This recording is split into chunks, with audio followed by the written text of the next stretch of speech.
Hello students, welcome back to your own physics class. और आज की क्लास में हम स्टार्ट करने वाले हैं न्यूमेरिकल प्रॉब्लम्स। न्यूमेरिकल्स में बहुत सारी प्रॉब्लम्स आती हैं और मैं आपको अपने वीडियो लेक्चर में बता चुका हूँ। स्पेशल मैंने एक वीडियो बनाई थी जिसमें बताया था कि न्यूमेरिकल्स में परफेक्शन के लिए ज़रूरी है कि हम मैक्सिमम प्रैक्टिस करें। जो हमने फॉर्मूले सीखे हैं, जो हमारे पास क्वेश्चंस हैं, उनसे हम मैक्सिमम ट्राई करें। तो आज हम टाइम को वेस्ट किए बिना न्यूमेरिकल्स कर रहे हैं। जैसे हमारा जो चैप्टर है वो है मोशन। तो भाई हमारा जो चैप्टर मोशन है इस पे हमें न्यूमेरिकल्स सॉल्व करने हैं, ठीक है। तो जो सबसे पहला इसमें कॉन्सेप्ट है वो डिस्टेंस और डिस्प्लेसमेंट का। देखो एक क्वेश्चन सिंपल कराता हूँ मैं आपको। एक क्वेश्चन कराता हूँ कि भाई एक particle A to B move कर रहा है और B जाने के बाद वो C पॉइंट की तरफ को मूव करता है। It moves from A to B then B to C vertically upward, सीधा। जो A के साथ 90 डिग्री पे वो मूव करता है और वो पहुंचता है C पर। अगर वो क्वेश्चन है, अगर वो मान लो 8 मीटर A टू B चलता है और 6 मीटर B टू C चलता है, तो क्वेश्चन क्या है? Find distance and displacement. बहुत इजी सवाल है कि अगर एक पार्टिकल A से B जाता है और B से 90 डिग्री पे वो C पहुंचता है, A से B वो 8 मीटर चलता है, B से C वो 6 मीटर चलता है, तो आपको डिस्टेंस और डिस्प्लेसमेंट दोनों फाइंड आउट करनी है।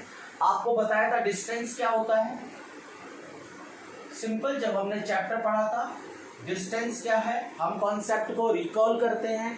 Distance equal to path covered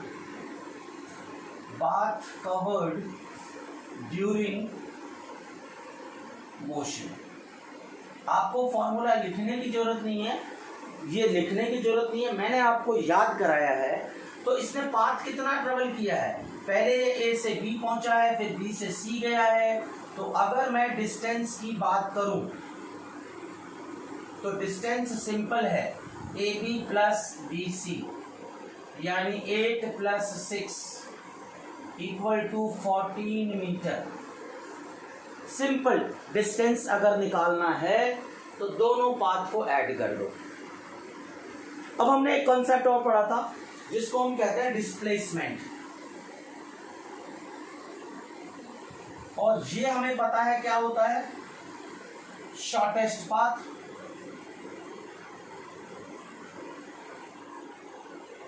पढ़ा हमने कि डिस्प्लेसमेंट क्या होता है, इनिशियल और फाइनल पोजीशन के बीच का शॉर्टेस्ट पाथ।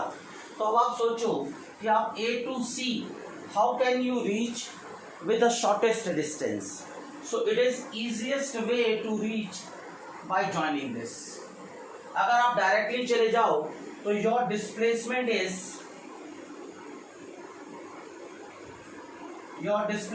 is AC।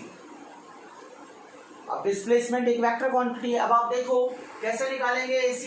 ये 8 है, ये 6 है और ये 90 का एंगल है। आपको पता है पाइथागोरस थ्योरम क्या अप्लाई करेंगे हम लोग, पाइथागोरस, जिसके मुताबिक AC square equal to AB square plus BC square. देखो सिंपल। अब आप कहोगे सर हमने पाइथागोरस यूज की। याद रखना मैथमेटिक्स के बिना फिजिक्स का सर्वाइवल बहुत मुश्किल है। आपको मैथमेटिक्स के फॉर्मूले यूज करने पड़ेंगे फिजिक्स में।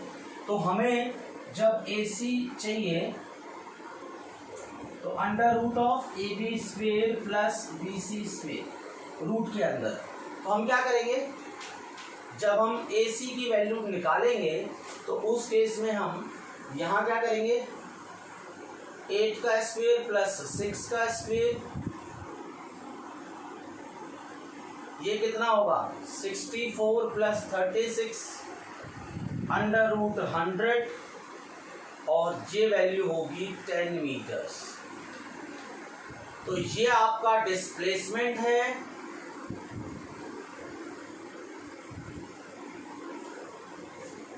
और ये आपका डिस्टेंस है। आप ऐसे क्वेश्चन को सॉल्व करेंगे। एक चीज ध्यान रखना, इस क्वेश्चन में अप या डाउन या 90 डिग्री ना देके कभी कभी हमको ईस्ट वेस्ट नॉर्थ साउथ ऐसे दे देता है।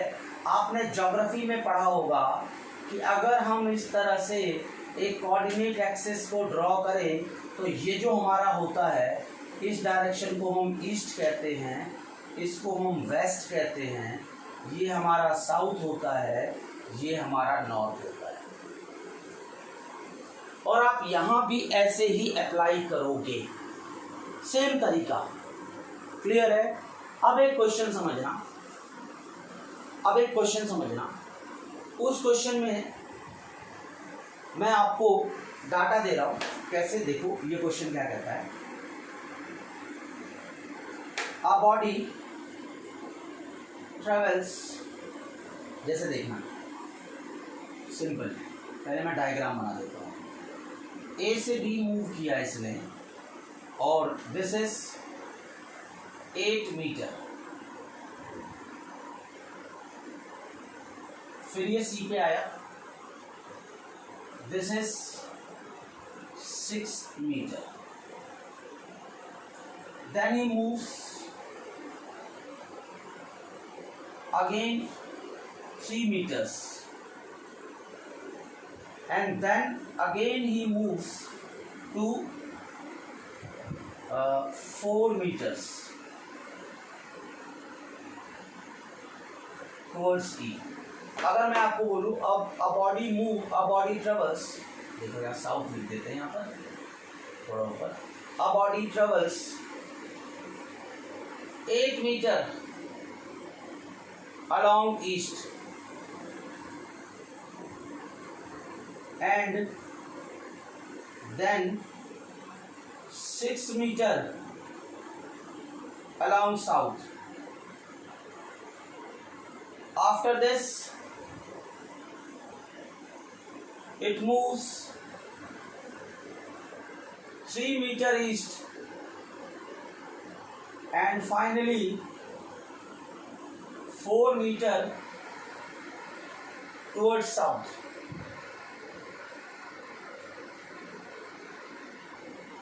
Find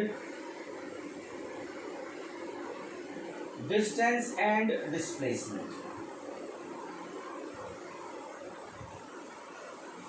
वैसे तो मैंने डायग्राम के फॉर्मेट में आपको दे दिया है, पर ये वर्ड के फॉर्मेट में भी लिख सकता है। आप याद करो, आपने 9th में बहुत सारे वर्ड प्रॉब्लम्स पढ़े हैं, उन्हीं में से ये एक हो सकता है। सिर्फ आपको वैल्यूज समझनी है कि पहले पार्टिकल 8 मीटर ईस्ट गया, ईस्ट के बाद फिर 6 मीटर साउथ गया, फिर 3 मीटर ईस्ट गया और फिर 4 मीटर साउथ गया। ये क्वेश्चन है, इसका डायग्राम भी आ सकता है, वो इस फॉर्मेट में क्वेश्चन भी पूछ सकता है। अब आप देखो इसको हम कैसे सॉल्व करेंगे। आई होप इसको आपको ये वाला क्वेश्चन समझ में आया होगा। इसको मैं रब कर रहा हूँ, स्क्रीन को पॉज करके राइट डाउन जरूर कर लिया करें बेटा, न्यूमेरिकल्स। अब देखो मैं डायग्राम को रीड्रॉ कर रहा हूं। पहले मेरे पास 8 मीटर था, फिर 6 मीटर है, फिर क्या है 3 मीटर्स है और फिर 4 metre. This is A, this is B, this is C, this is D, this is E. ये क्वेश्चन है मेरे पास, मुझे डिस्टेंस और डिस्प्लेसमेंट फाइंड आउट करना है। देखो क्या होगा, डिस्टेंस सिंपल है, डिस्टेंस अगर निकालना है तो देखो क्या होगा। डिस्टेंस सारे लेंथ्स का सम विच इज ए बी, यानी ये length plus B C plus C D and plus D E, total path यही है आपका। और डिस्टेंस अगर आपको कैलकुलेट करना है तो 8 + 6 + 3 + 4, 14, 17, 21 मीटर। 8, 4, 8, 6, 14, 17 एंड 4, 21। क्लियर है? अगर मैं आपको बोलूं कि मुझे डिस्प्लेसमेंट बताओ, तो डिस्प्लेसमेंट क्या होता है? इनिशियल और फाइनल पोजीशन का shortest path. This is the shortest path. अब आप देखो, इसमें पहले पाइथागोरस लगाओ। शॉर्टेस्ट पाथ जो डिस्प्लेसमेंट होगा,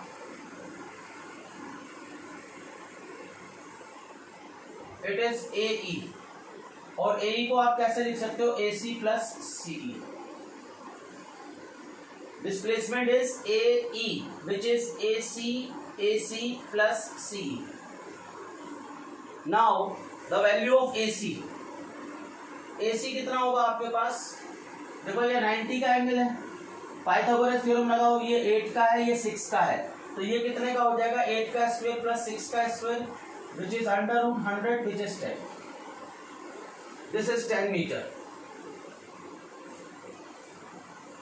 now your CE, यहाँ देखो ये भी 90 का एंगल है, ये 3 का है, ये 4 का है, तो इट इज 3 का स्क्वायर 4 का square under the root, and the value will become 9 plus 16, it is 25, and the value is 5 meter। so your displacement 10 plus 5 15 metre. Simple तरीका है डिस्टेंस और डिस्प्लेसमेंट को निकालने का। सिर्फ बात क्या है, सिर्फ कॉन्सेप्ट को समझना है हमें कि डिस्टेंस क्या होता है और डिस्प्लेसमेंट क्या होता है। एक और क्वेश्चन करते हैं हम लोग इसी पे। स्क्रीन को पॉज करके इसको राइट डाउन करना है।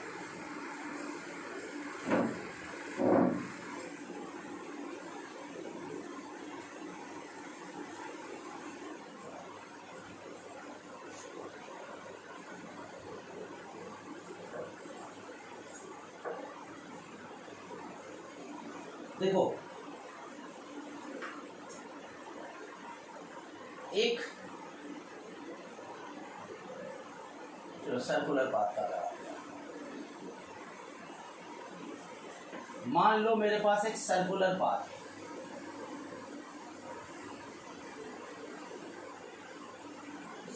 पाथ, है, दिस पोजीशन इज ए। इस सर्कल को मैं 4 पार्ट में डिवाइड कर रहा हूं। This position is B, this is C, this is D। Circle के 4 पॉइंट हैं। इस सर्कुलर पाथ का जो रेडियस है इट इज 2000 मीटर, या सिंपली 2 किलोमीटर भी दे सकता था मैं। ठीक है, आपको बोलेगा फाइंड डिस्टेंस एंड डिस्प्लेसमेंट। आपको कहेगा डिस्टेंस से डिस्प्लेसमेंट फाइंड करना है, दोनों। कहां से कहां तक? एक तो आपको कह सकता है A to B, दूसरा कह सकता है आपको A to C, और थर्ड कह दे आपको A to D, फोर्थ कह दे आपको A to A। डिस्टेंस और डिस्प्लेसमेंट आपको कैलकुलेट करना है, तो हम सॉल्यूशन कर रहे हैं और हम सबसे पहला पार्ट उठाते हैं A to B का। ठीक है, अगर मैं A to B की बात करूं तो डिस्टेंस क्या होगा? What is your actual path? Distance is what? Actual path. और एक्चुअल पाथ क्या है A to B तक का? This is your actual path. ये पाथ, ये जो आप अलोंग द सर्कमफ्रेंस चलते हो, this is your distance. So distance is what? ये वाला पाथ कितना होगा? देखो पूरे सर्कल का सर्कमफ्रेंस कितना होता है? 2πr। और सर्कल के आपने 4 पार्ट कर दिए। This is part number 1, this is part number 2, this is part number 3, this is part number 4। दो डायमीटर्स लेकर के आपने सर्कल को 4 पार्ट्स में डिवाइड कर दिया। तो अगर पूरे का सरकमफ्रेंस 2 पाई आर होता है तो इस पाथ की लेंथ कितनी होगी? It is 2 pi r by 4। Simple. तो डिस्टेंस की वैल्यू कितनी आएगी? 2 इंटू 3.14 और आर की जगह 2000 डिवाइडेड बाय 4। क्या करो इसको इससे काट दो तो यहां सिर्फ 1000 आएगा, तो 3140 meter. This is your distance. Now come to the displacement.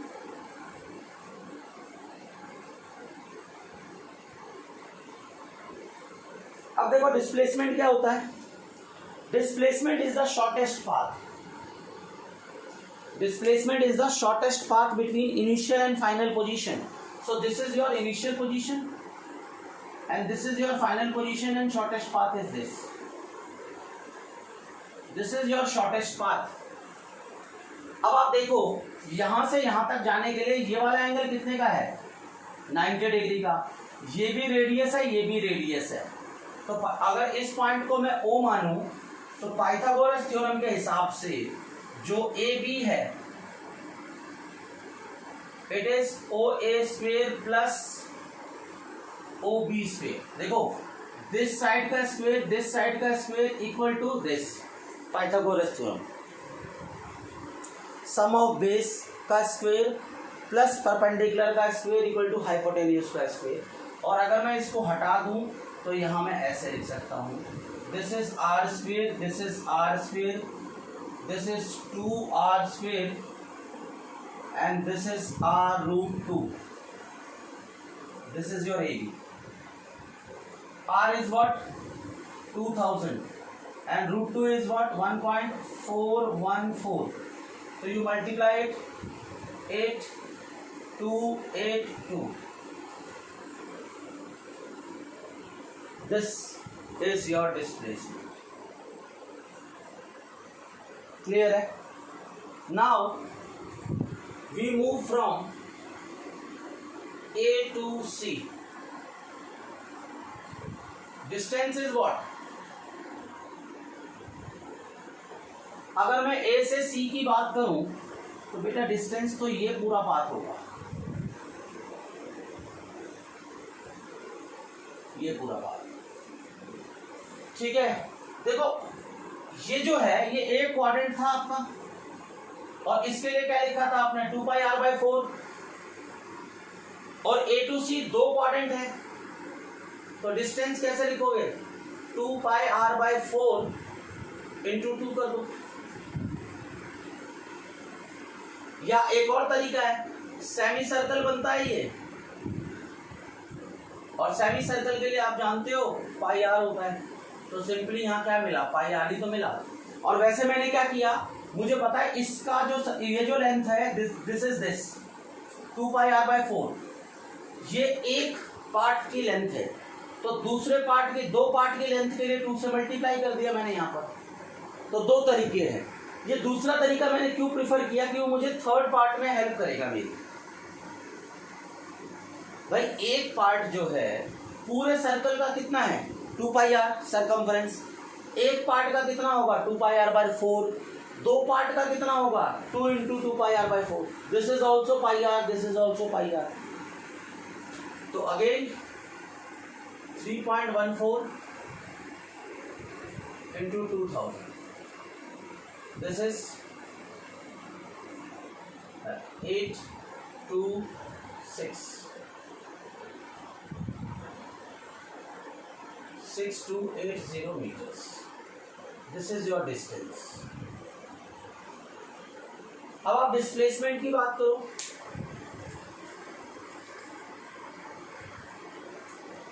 अगर मैं डिस्प्लेसमेंट की बात करूं तो क्या होगा? ये देखो यहां से यहां तक का डिस्प्लेसमेंट तो यही होगा। This is your displacement. Displacement is just OA which is 2r which is 4000 meter. Clear? Again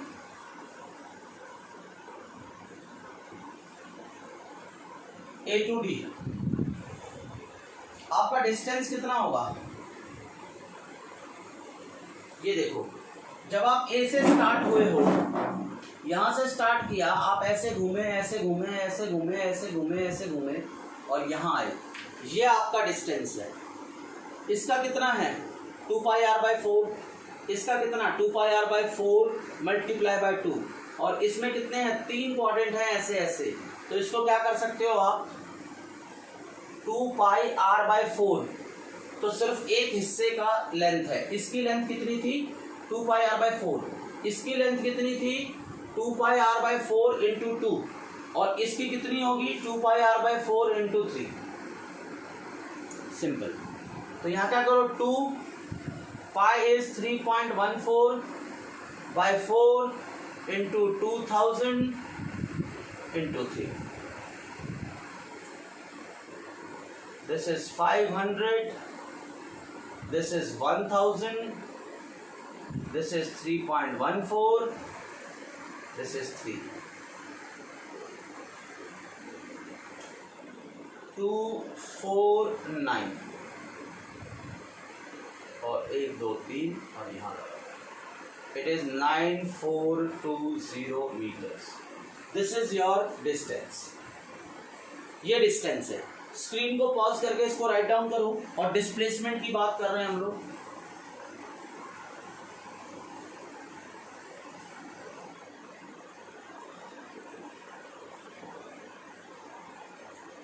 अब हम बात करेंगे डिस्प्लेसमेंट की। सॉरी, मैंने सर्कल भी मिटा दिया। चलो मिटा दिया, गंदा भी बहुत हो गया। A, this is B, this is C, this is D. यहाँ से यहाँ तक का ये डिस्प्लेसमेंट चाहिए था आपको। तो सिंपली डिस्प्लेसमेंट देखो, ये भी आ रहा है, ये भी आ रहा है, तो डिस्प्लेसमेंट r√2। और r√2 की वैल्यू कितनी आ जाएगी? 2000√2। अब देखो A टू A आपका डिस्टेंस कितना होगा? It is 2πr। 2 इंटू 3.14 और r की वैल्यू 2000। आप इसको सॉल्व कर लोगे। और डिस्प्लेसमेंट की जब बात आएगी, जब हम डिस्प्लेसमेंट की बात करेंगे तो वो 0 होगा, क्योंकि पार्टिकल यहां से चला था और वापस यहीं पहुंच गया। आपने इसमें से हर केस में देखा कि distance is always greater than displacement. Distance हमेशा डिस्प्लेसमेंट से ज्यादा होता है। पर एक केस ऐसा होता है जिसमें डिस्टेंस और डिस्प्लेसमेंट इक्वल होते हैं, और वो होता है straight line one dimensional motion, जिसमें डिस्टेंस और डिस्प्लेसमेंट इक्वल होते हैं। आपसे क्वेश्चन भी पूछा जाता है। तो डिस्टेंस और डिस्प्लेसमेंट पे हम एक लास्ट क्वेश्चन और करते हैं। आई होप कि आपको ये कॉन्सेप्ट समझ में आया होगा कि how can we find distance and displacement and what is the basic difference between them, and when they are equal, when they are unequal, ये भी आप समझ गए होंगे। एक हम रेगुलर हेक्सागन बनाते हैं।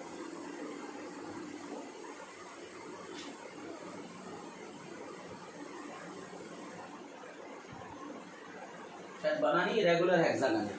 6 साइड्स हैं इसकी, 1 A B C D E F। Regular hexagon है। 100 मीटर की साइड्स हैं इसकी। सारी साइड्स 100 मीटर की है। रेगुलर मतलब सारी साइड्स बराबर है। अगर मैं आपको बोलूं फाइंड डिस्टेंस एंड डिस्प्लेसमेंट, मैं इसमें से सिर्फ 1-2 करा रहा हूं, आपसे कुछ भी पूछ सकता है। फ्रॉम A टू D, मैं A टू D पूछ रहा हूं, आपसे कुछ भी पूछ सकता है रेगुलर हेक्सागन के। तो डोंट वरी, आप इसी तरीके से करोगे जैसे मैं कर रहा हूं। एक से देखो, आपको पता है एंगल कितना होता है रेगुलर हेक्सागन का? Angle of regular hexagon 120 degree का होता है, पेंटागन का 105 डिग्री का होता है। तो ध्यान रखें, अगर 120 डिग्री, ये एंगल 120 डिग्री का है, ये भी 120 का, ये भी 120 है, ये भी 120 है, ये भी 120 है, ये भी 120 है, सारे एंगल 120 के होते हैं रेगुलर हेक्सागन के। अब आप देखो 120 का है तो इसको ज्वाइन करो आप, तो ये कितने का होगा 60 का, ये कितने का होगा 60 का, और ये कितने का होगा 60 का, ये भी 60। अब देखो सारे एंगल 60 60 के हो गए। कितने ट्रायंगल बन रहे हैं, जो ये ट्रायंगल बन रहे हैं उसमें आपके सारे 60 हैं। तो अगर ये 100 का है तो क्या ये 100 का होगा, क्या ये 100 का होगा? तो इस केस में आपका डिस्प्लेसमेंट कितना होगा? डिस्प्लेसमेंट आपका A to D होगा। देखो ये आपका डिस्प्लेसमेंट होगा, और क्योंकि ये एंगल भी 60 का है, ये भी 60 का है, तो यानी अगर ये 100 की साइड है, आपको पता है इक्विलेटरल ट्रायंगल की सारी साइड्स बराबर होती हैं, तो ये भी 100 का होगा, ये भी 100 का होगा। तो जो डिस्प्लेसमेंट है आपका, it is AD, it is 200 meter, और जो आपका डिस्टेंस है वो AB plus BC plus CD, यानी वो 300 मीटर का होगा। तो ये फर्क है। इस तरीके से आप रेगुलर हेक्सागन वाला कॉन्सेप्ट भी कर सकते हैं।